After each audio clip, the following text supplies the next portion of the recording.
Un saludo a todos. Quisiera comenzar este programa con una cita de un autor católico australiano, Matthew Kelly. Vale la pena los libros de este escritor. Y él dice lo siguiente: el mundo tiene una gran necesidad de ejemplos de vida auténtica, porque todos necesitamos ser inspirados. Necesitamos que nos recuerden que esta vida auténtica es posible, y los santos han sido esas personas que han permitido que Dios los llene con su amor, y el destello de ese amor vivo en los santos ha sido deslumbrante. Reciban un cordial saludo. Les habla el Padre Fernando Cárdenas desde el Foyer de Charité. Y es precisamente a lo que hemos dedicado esta serie de programas, hablando sobre este nuevo Pentecostés de amor. A que seamos llenos de este destello del amor, de este fuego del amor de Dios, para llevar una vida deslumbrante, una vida que queme, una vida que incendie, una vida que inspire a otros, una vida que sea movida, motivada por la voluntad de Dios, por el fuego del Espíritu de Dios. Y por eso hemos iniciado esta serie de programas dedicado a los ángeles y este nuevo Pentecostés. Un nuevo Pentecostés que ha sido pedido ya por diferentes papas, el Papa Pío XII, el Papa Juan XXIII, del cual hablábamos en el programa pasado, que decíamos que cuando él convoca el Concilio Vaticano II, pide un nuevo Pentecostés para la Iglesia. El Papa Pablo VI, él va a decir que la primera necesidad de la Iglesia es vivir siempre en Pentecostés. La primera necesidad de la Iglesia es vivir siempre en Pentecostés, lo dice el Papa Pablo VI. Y varios santos han ofrecido sus vidas, sus obras, sus sacrificios por este nuevo Pentecostés. Martha Robin, por ejemplo, la fundadora de los Foyers de Charité, ella tuvo su primer encuentro con quien fuera su director espiritual, el padre Finet, en 1936, y hablaron durante 3 horas seguidas. La primera hora habló Marta sobre la Santísima Virgen María, y el padre Finet va a decir que nunca nadie le había hablado como le habló Martha Robin de la Santísima Virgen María. En la segunda hora, Marta comienza a hablarle de los acontecimientos del mundo y comienza a hablar de una nueva primavera en la Iglesia, una renovación en la Iglesia que se va a dar por el apostolado de los laicos, el nuevo Pentecostés de amor. Y yo creo que todos nosotros como hijos de la Iglesia deseamos esto. Deseamos que se manifieste este nuevo Pentecostés.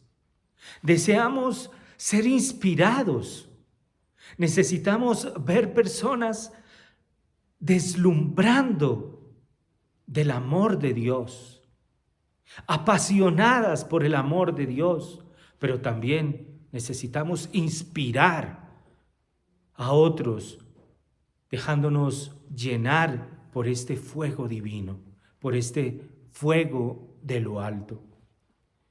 Y es que los obispos en Aparecida, en la reunión de la Conferencia Episcopal Latinoamericana que se llevó a cabo en Aparecida, en Brasil, mencionaban que una de las necesidades primordiales, y esto no solamente para la Iglesia latinoamericana, sino en general, una de las necesidades primordiales es el encuentro personal con Cristo, el encuentro con la persona de Cristo. Y esto lo permite el Espíritu Santo.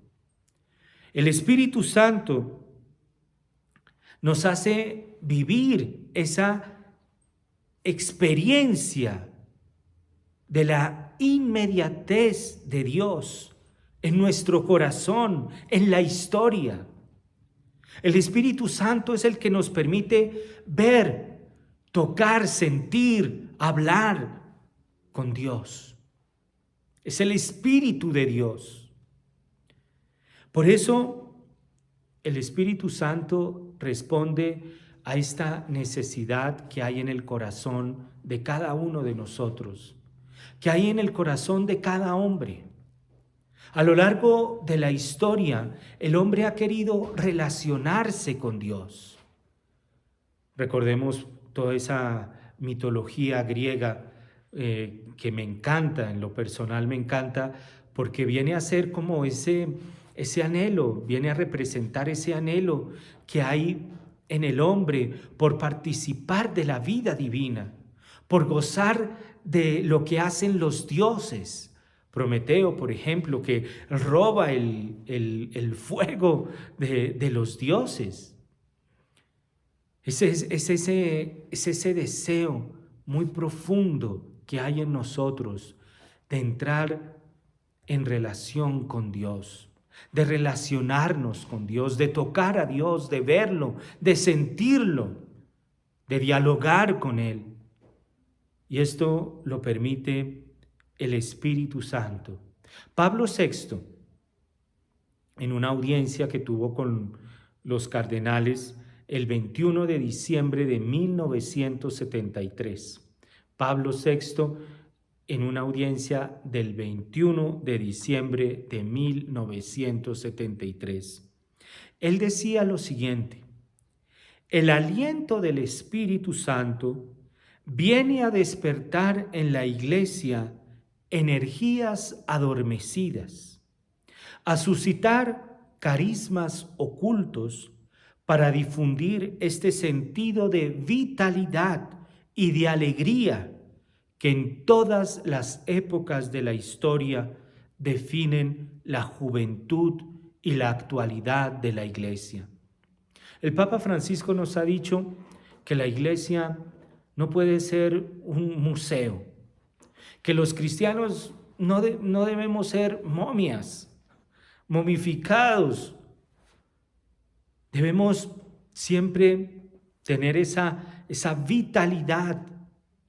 Debemos tener esta juventud, esta alegría que caracteriza la Iglesia. La Iglesia, a lo largo de 2000 años de historia, no ha perdido nunca esa jovialidad, esa vitalidad. Y de eso dan pruebas precisamente, por ejemplo, los carismas, que el Espíritu Santo a lo largo de la historia de la humanidad, a lo largo de la historia de la Iglesia, ha venido suscitando. Carismas, por ejemplo, con la fundación de comunidades religiosas. Carismas laicales, como el Foyer de Charité. Carismas, por ejemplo, como Radio María. Son todos dones y carismas que el Espíritu Santo suscita para mostrar esta jovialidad, esta alegría, esta vitalidad de la Iglesia. ¿Cuánto necesitamos esta vitalidad en estos tiempos? Que pareciera que se nos ha encerrado, que se nos quiere encerrar. Y esto ya lo denunciaban los obispos de los Estados Unidos durante la administración de Barack Obama, donde ellos decían que se quería meter la religión, era simplemente a la sacristía. Y a raíz de este tiempo de pandemia, de acuerdo a los últimos estudios que se han hecho, por ejemplo, ayuda a la iglesia que sufre, ha hecho una serie de estudios y de análisis, y pues se ha llegado a la conclusión de que este tiempo de pandemia, los gobiernos en algunos lugares lo han usado para limitar la libertad religiosa, para perseguir inclusive a los cristianos. Por ejemplo, una noticia que realmente a uno le sorprende: en Bélgica se dice que las autoridades belgas van a poner policías para prohibir que se reúnan en Navidad las familias.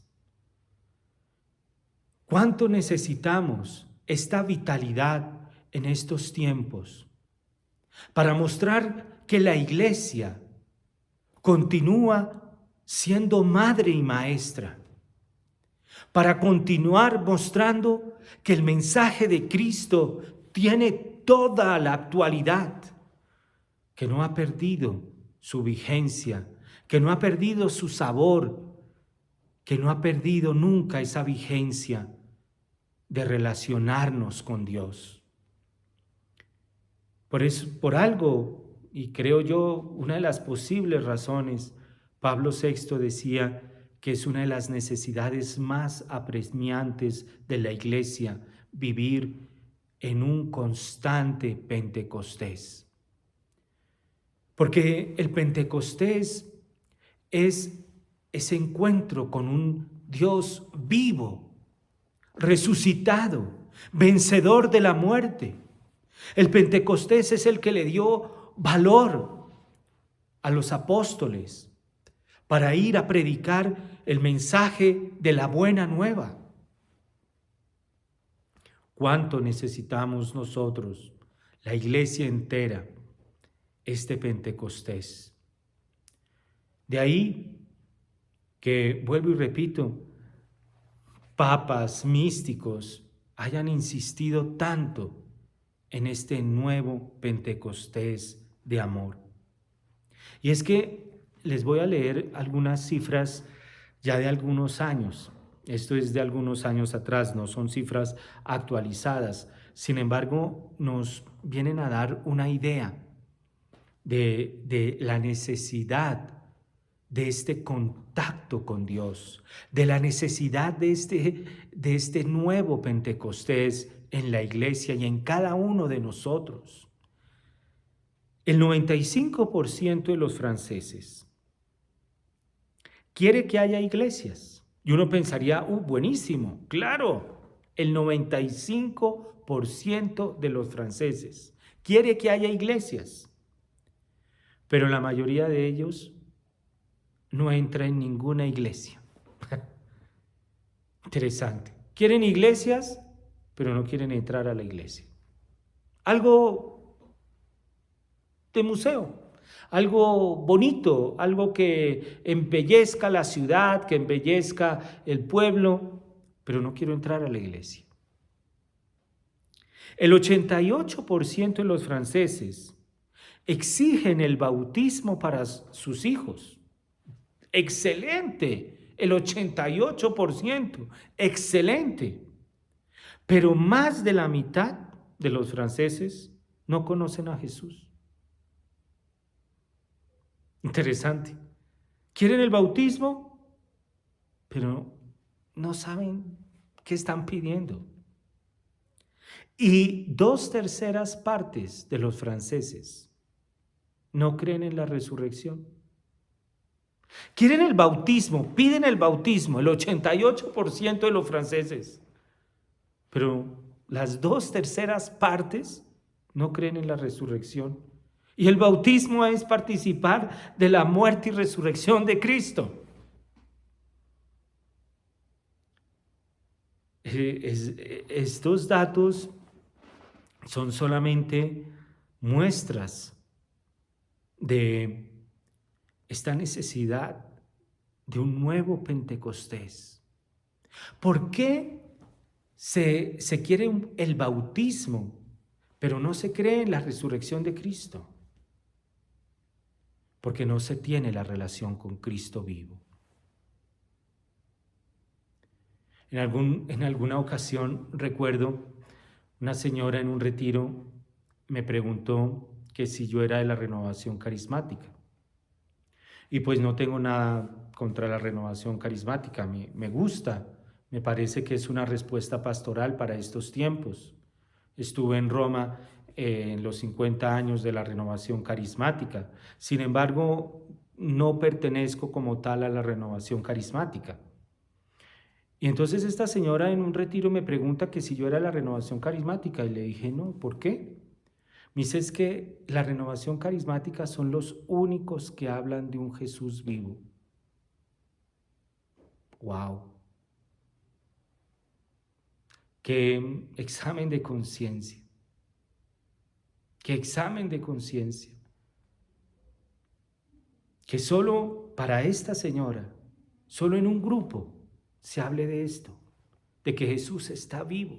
Entonces debe ser carismático porque habla que Jesús está vivo. No, es que Jesús está vivo. Seas o no seas de la renovación carismática, Jesús está vivo, resucitó. Y los franceses piden que sus hijos exigen que el 88% de los franceses exigen que sus hijos sean bautizados. Y ser bautizado es participar de la muerte y resurrección de Cristo. Pero 2/3 partes, es decir, de cada 3 franceses, 2 no creen en la resurrección de Cristo. Interesante. Y mira esta frase: la iglesia no tiene sentido más que por Cristo. Voy desmenuzando esta frase que me parece es muy importante. La iglesia no tiene sentido más que por Cristo. Cristo es la cabeza de la iglesia. La iglesia es el cuerpo de Cristo, es su amada. Es por la cual se entregó Cristo. Sin Cristo, la iglesia no tiene cabeza, la iglesia no la ama a nadie. Sin Cristo, la iglesia no tiene sentido más que por Cristo. Cristo no lo tiene más que si es hijo único de Dios. La iglesia no tiene sentido si no es por Cristo. Cristo no lo tiene si no es el Hijo único de Dios. Y ahí viene todas esas realmente herejías, blasfemias. Cristo, un líder revolucionario, Cristo, un hombre muy bueno como fue Buda, como fue Gandhi, pero no el Hijo de Dios. La iglesia no tiene sentido más que por Cristo. Cristo no lo tiene más que si es Hijo único de Dios. Y Dios mismo carece de sentido si no es un Dios personal y vivo. ¿De qué te sirve a ti creer en un Dios, como dice el Papa Francisco, un Dios champú? Un Dios,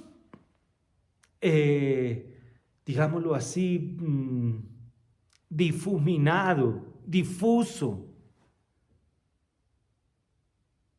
Un Dios con el cual no puedas entrar en contacto. En alguna ocasión, esto fue realmente fuerte, conmovedor y triste a la vez.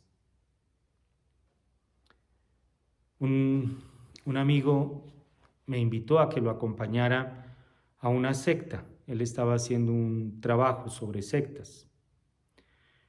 Y fuimos, yo me quedé en el carro. Y bueno, él entró a esa secta a hacer las preguntas que tendría que hacer, no sé. Yo me quedé en el carro Y entonces veía desde el carro lo que estaba pasando en esta casa donde estaba esta secta. Y no tenía cortinas, era como la sala, sin cortinas, un ventanal. Y llegó una señora a pararse al frente de una pared.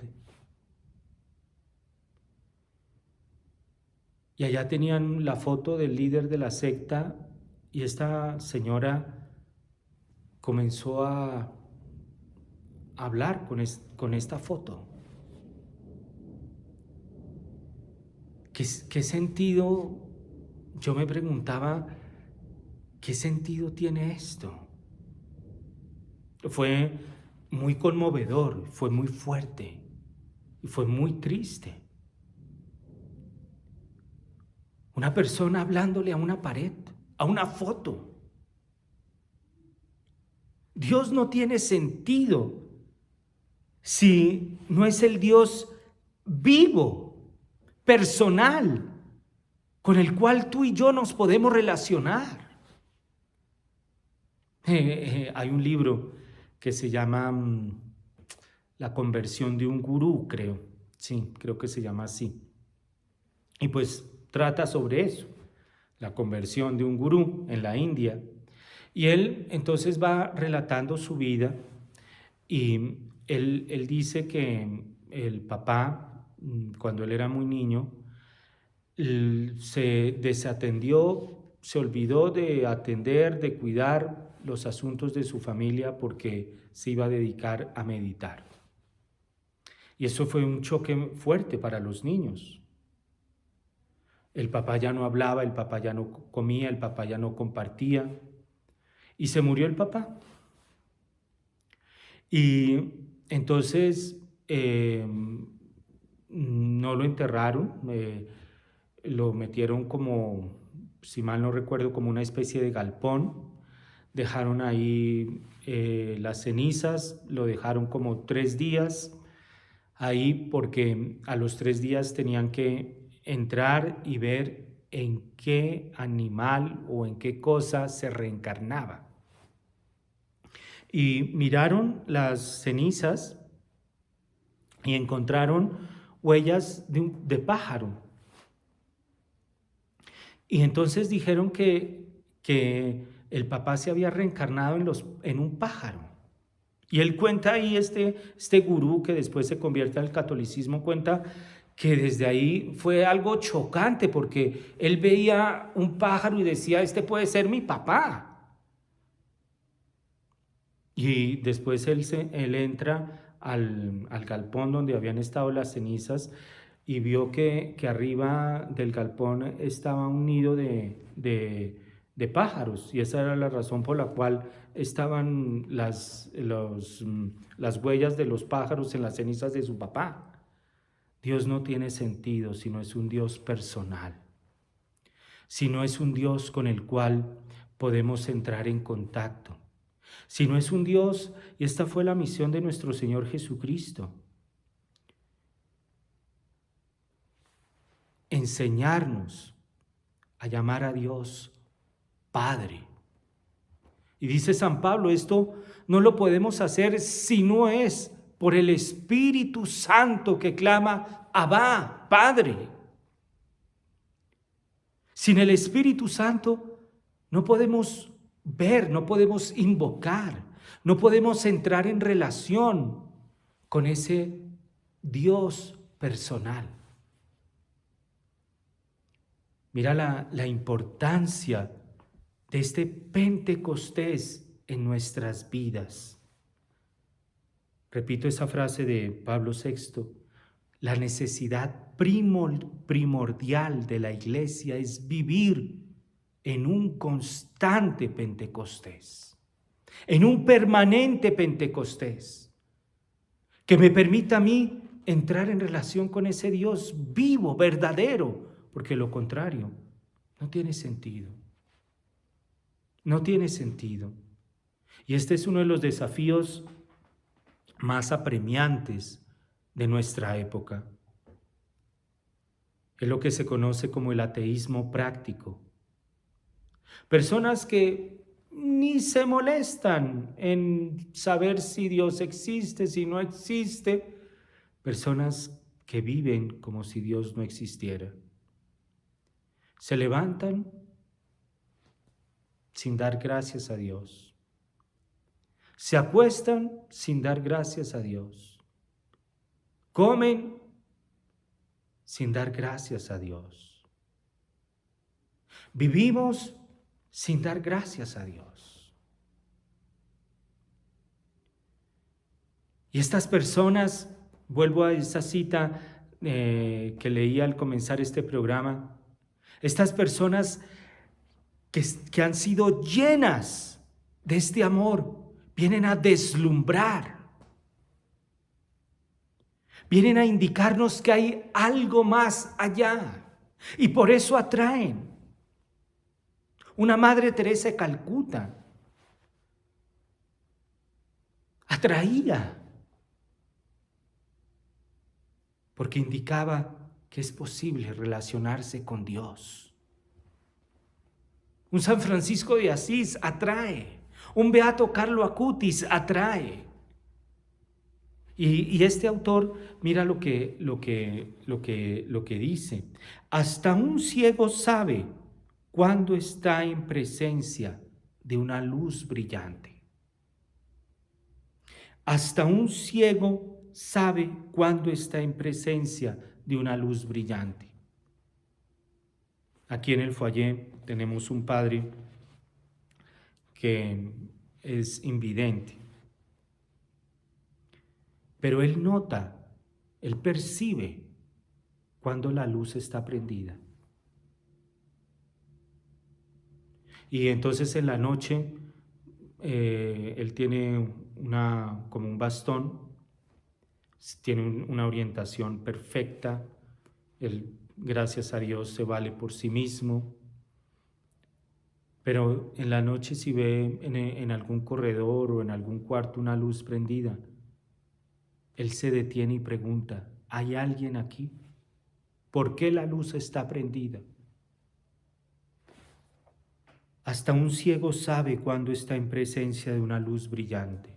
Si eso es con un foco, si eso es con un bombillo, ¿cómo no será con la presencia de Dios? Esto es algo que a mí les comparto. Personalmente me ha ocurrido 2 veces en la vida. La primera, cuando un gran amigo, el padre Astolfo Moreno, en ese momento, sí, él ya era sacerdote, sí, acababa de llegar de sus estudios y me invitó a una conferencia del prelado del Opus Dei. Yo vi esa luz encendida. Me impactó. En ese momento no recuerdo quién sería el prelado del Opus Dei, no recuerdo. Me impactó. Y la segunda vez fue cuando tuve el regalo que nunca se me olvidará de saludar a Benedicto XVI. Cuando lo vi entrar, vi este resplandor. Hasta un ciego ve cuando hay una luz prendida. Porque para ellos Dios no es algo etéreo. Para ellos Dios es una persona con la cual se relacionan, hablan, dialogan, llaman, claman. Ese Dios que oye, ese Dios que atiende, ese Dios que habla, ese Dios que está presente. Ese Dios que quiere entrar en contacto con nosotros. Y repito esa frase. La iglesia no tiene sentido más que por Cristo. Cristo no lo tiene más que si es Hijo único de Dios. Y Dios mismo carece de sentido si no es un Dios personal y vivo. Vamos a un breve corte musical y ya regresamos.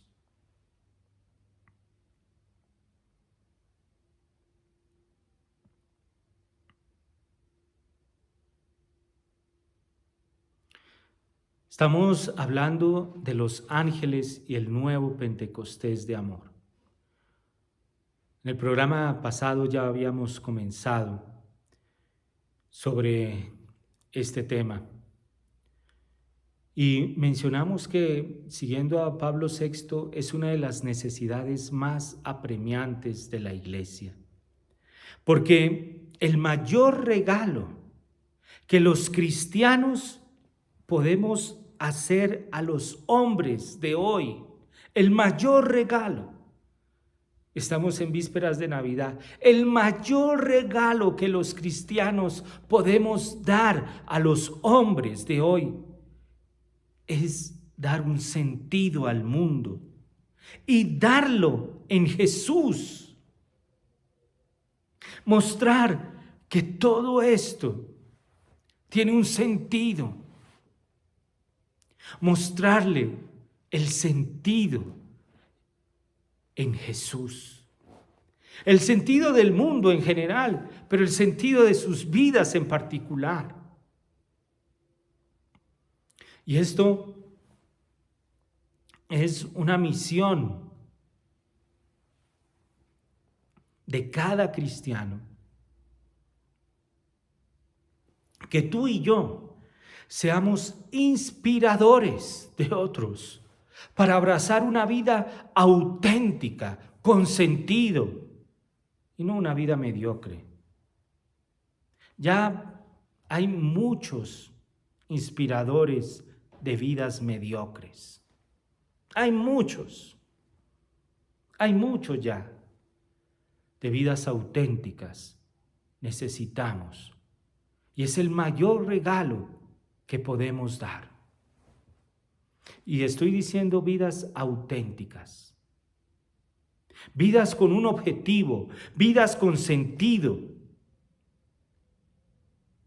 No vidas que se dejen llevar ahí por el vaivén de las modas, vidas perezosas, vidas que siguen ahí la corriente, porque la corriente, no, vidas auténticas que realicen plenamente lo más profundo que hay en nuestro corazón. Y es esto lo que nos muestra el Espíritu Santo, porque el Espíritu Santo se nos muestra entrando en el Hijo. El Espíritu Santo no está lejos del Hijo, lejos de la persona de Jesús. El Espíritu Santo no está contra la persona de Jesús.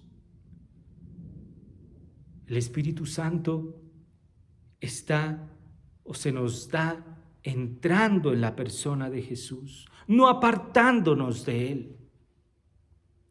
El Espíritu Santo, y esto lo enseña el Evangelio de San Juan en el capítulo 20, cuando, recordemos, nuestro Señor aparece y sopla su Espíritu. Nuestro Señor, después de resucitado, aparece y sopla su Espíritu.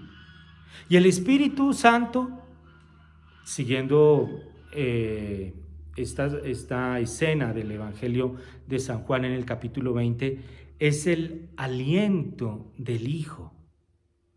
Recibimos el Espíritu aproximándonos tanto al Hijo, como para que nos alcance su aliento. Hoy día es interesante estas cosas de Dios. Dios, como dice Benedicto XVI, tiene un sentido del humor realmente. Hoy día, cuando queremos evitar que que nos llegue de otra persona una partícula para evitar el contagio y con tapabocas. Con Cristo no, acércate para que llegue el soplo de Él, su espíritu. Entre más te acerques a Él, más contagiado de Él vas a estar. Con Jesús no hay que usar tapabocas. Con Jesús no hay que alejarse, hay que acercarse. Es aproximándonos tanto para que nos alcance su aliento. Y aquí, la semana pasada, el obispo de San Sebastián en España, Munilla, él ponía en alerta sobre algo que él llamaba como el iluminismo. Y él decía que él entiende por iluminismo como una técnica visionaria. Y es interesante, a él se le hizo una entrevista donde él decía de este riesgo que hay entre las personas creyentes, el iluminismo, una técnica visionaria. Porque para el iluminismo, para esta técnica visionaria, la revelación que es custodiada por la Iglesia resulta insuficiente. Y entonces, como es insuficiente lo que la Iglesia enseña, yo tengo que buscar más y más allá. Y entonces lo busco es en visiones, en revelaciones no aprobadas por la Iglesia, en, una cantidad de estas cosas, revelaciones privadas sin aprobación. Y él alertaba a los fieles contra esta técnica visionaria que le llama iluminismo. Que si esto es el fin del mundo, que si va a llegar el anticristo, que ahora qué va a pasar. Y como no es suficiente con lo que la Iglesia nos da, entonces me voy y hay personas que explotan esto. Ya uno no puede entrar en las motivaciones, pero hay personas que lo explotan, que viven de mensajes. Y dice el obispo Munilla, que me parece a mí, es un obispo que tiene un muy buen criterio. Él tiene un espacio en Radio María España. Y el obispo Munilla allí decía revelaciones privadas, donde no hay directores espirituales, donde vaya a ver cuál es la vida de oración, si esta persona participa de retiros, si esta persona es él dice, una autoatribución de carismas. Y él dice, esto es grave, porque lleva a un aislamiento. Si estamos diciendo que el Espíritu Santo es entre más te acerques a Jesús, entre más te acerques a la Iglesia, el cuerpo de nuestro Señor, con esta técnica visionaria, lo que haces es alejarte, y el Espíritu Santo no puede llegar allá. No puede estar allá. Y él decía, la Iglesia se puede llamar de Iglesia del Espíritu Santo, aquella Iglesia que sabe recordar.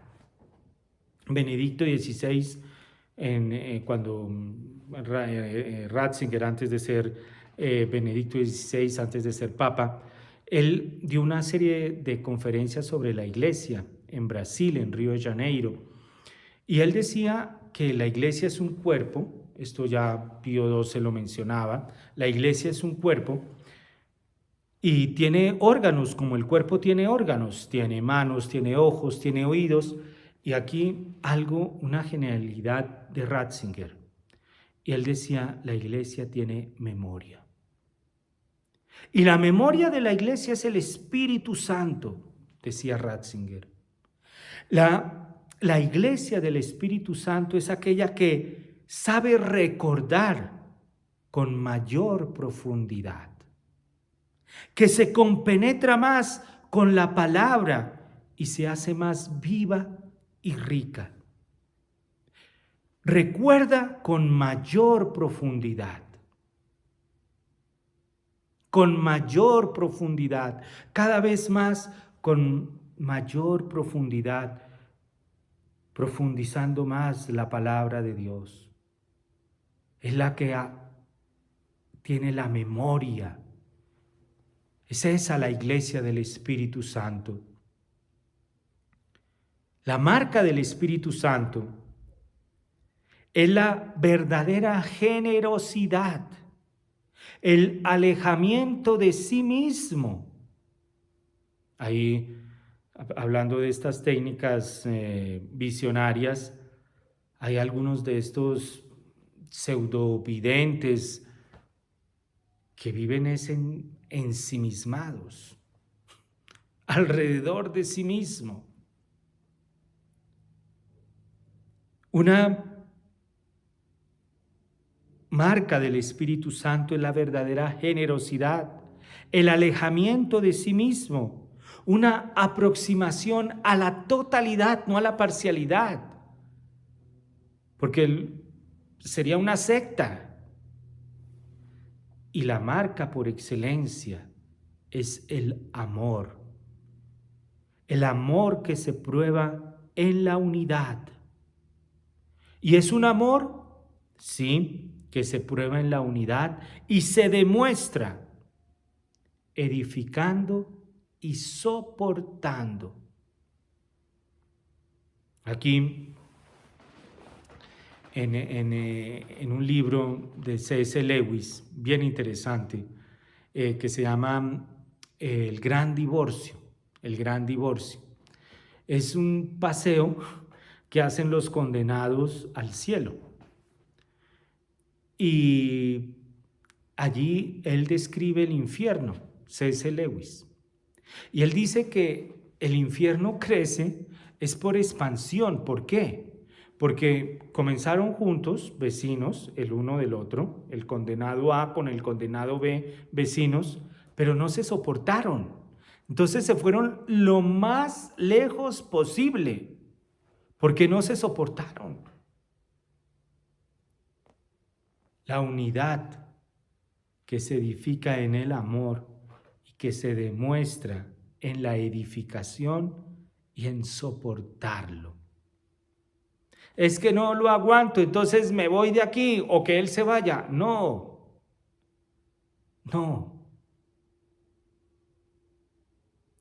Sopórtense unos a otros. Nos dice San Pablo en una de sus cartas, sopórtense unos a otros. El amor lo soporta todo. Esta es la marca del Espíritu Santo.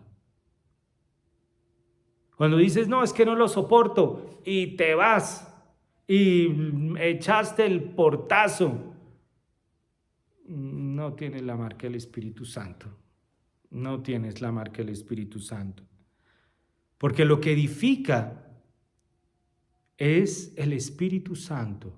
Lo que destruye no es del Espíritu Santo. Donde está la amargura, la ira, la envidia, el rencor, allí no hay Espíritu Santo. Lo que unifica, lo que construye, ahí está el Espíritu Santo. Lo que destruye no es del Espíritu Santo.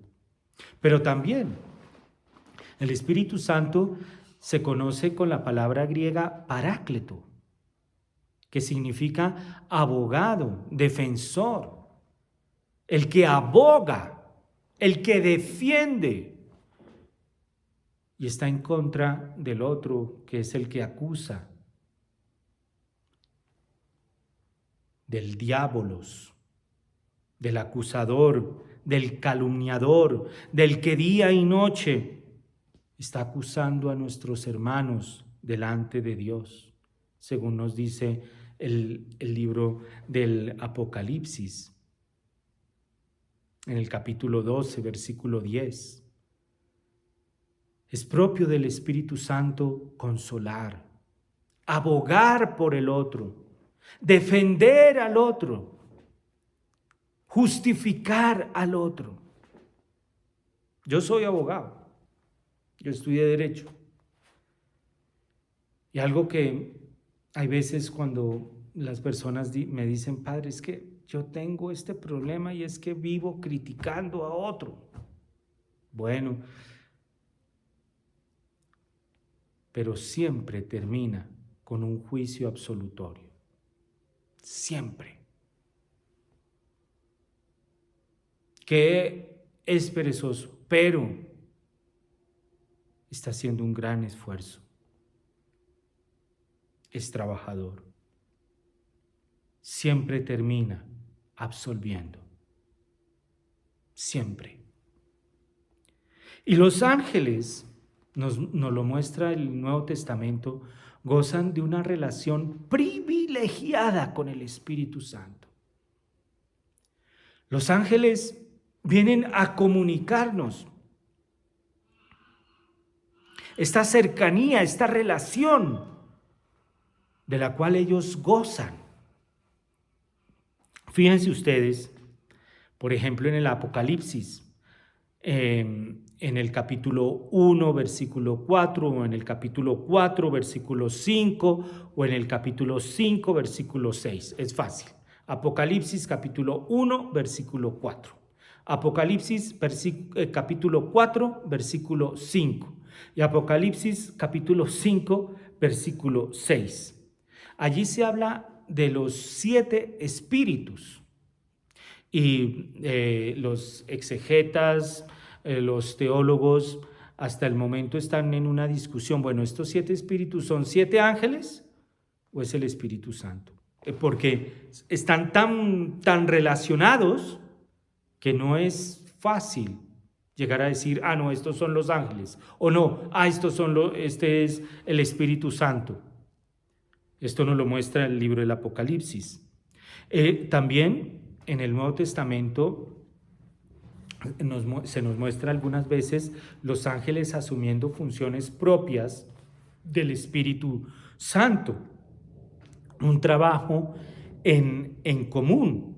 Por ejemplo, les voy a leer los pasajes. Lucas capítulo 9, versículo 26, cuando nuestro Señor dice, quien se avergüence de mí y de mis palabras, de ese se avergonzará el Hijo del Hombre, cuando venga en su gloria, en la de su Padre y en la de los santos ángeles. No dice cuando venga en su gloria, en la de su Padre y en la del Espíritu Santo. Dice cuando venga en su gloria, en la de su Padre y en la de los santos ángeles.